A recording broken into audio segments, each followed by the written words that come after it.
Ramazan ayı bitəndə Allaha, Peyğəmbərə, Həzrəti Əliyə sevgi artmasa, deməli ruh nəsə xarabdır, yaxşı işləmir. Soyuducuya yemək qoyarsan, soyutmaz, deyərsən problem var, ruh da belədir. Artmırsa, deməli nəsə düz işləmir. Artmırsa düz işləmir. Ramazan ayı ortaya çatıbsa, Allaha sevgi artmayıbsa, Peyğəmbərə, Əhl-i Beytə artmayıbsa, nəsə nasazlığı var. Allah insanı belə yaradıb ki, həmişə inkişaf eləsin. Əli əleyhissalam deyir, vay olsun o möminə ki, ən azı, yəni həftəsinin bir gününü elm artırmağa sərf eləmir. Yəni cümə günü heç olmasa bir dəfə ən azı. Ramazan ayında hər gün. Mən bunu əminliklə deyirəm ki, söhbətə qulaq asan oruç tutanla qulaq asmayan oruç tutanlar arasında yer-göy fərq var. Mən danışıram deyə demirəm.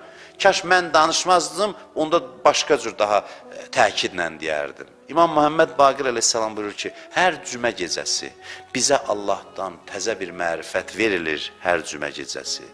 Allahdan təzə mərifət verilir, boylanıb keçmişə baxanda, keçən həftəyə, elə düşünürük ki, Allahı tanımamışdıq biz. Hər həftə mərifətimiz təzələnir, baxırıq, deyirik, dünən tanımırdıq, sən demiş Allahı tanımamışıq. Və bu proses həmişə davam edir. İndi dayanmağa haqqım var, gör. Niyə görə özü, bu ruhu bundan sirab eləmirsən? Niyə dayanırsan? Dayanıb nə əldə edəcəksən? Bəsim deyəni nə? Başqa bu ruhu nə ilə dolduracaqsan? Qarşında olan sonsuz varlıqdır. Sən də sonsuzluq tələb eləyənsən.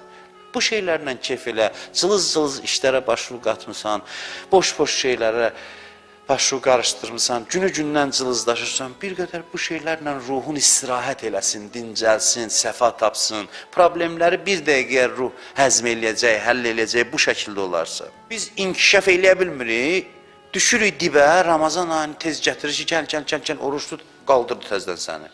Təzdən, necə deyim, axsıyırıq, təzdən qaydırıq, təzdən tutur aparır. Bu dəfə Məhərrəm ayı gəldi. Bu dəfə kəsənə bir Kərbəla ziyarəti yazım, Ərəfə zamanı, Hərbəyin zamanı, ya adi vaxtda get, düşürdün artıq, o belə qaldırdı səni. Sonra həcc gəldi, məsələn, həccik yazdı səni, o belə bizlə məşğuldur. Bir təhər bir cür qabağımızı almasa, çoxdan kafir idi, bu belə qabağımızı alıb. Bir hadisə ilə, ziyarətlə, Ramazan ayı ilə, Məhərrəm ayı ilə, hey, belə bir təhər saxlayıb bizi. Allah haqqı, əksər insanlar belədir. Allaha, dünkü də, bəni dinləyənlər desin ki, inanmırdıq, and içməyə başladı, yalvardı ki, dəlil tapa bilmədi, dəlillə qane eləyə bilmədi.